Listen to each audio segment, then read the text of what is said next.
Saudi Arabia strategic partnership council యొక్క meeting జరిగింది. మరి దీని యొక్క మీటింగ్ యొక్క అవుట్‌కమ్ ఏంటి అంటే, ఎవరి దగ్గరైతే పాస్‌పోర్ట్స్ ఉంటాయో అవి కూడా దౌత్య అంటే డిప్లొమాటిక్ పాస్‌పోర్ట్స్ అని ప్రత్యేక special passports and official passports ఉంటాయో వారికి వీసా ఫ్రీ అరైవల్‌ని కల్పించడం జరిగింది. ఈ యొక్క దేశం సౌదీ అరేబియా అనేటువంటి ఒక దేశం.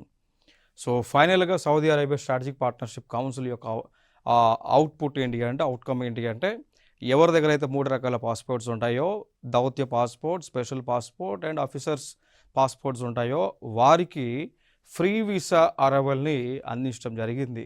ఈ కౌన్సిల్‌లో చేసుకున్నటువంటి అగ్రిమెంట్ ప్రకారము.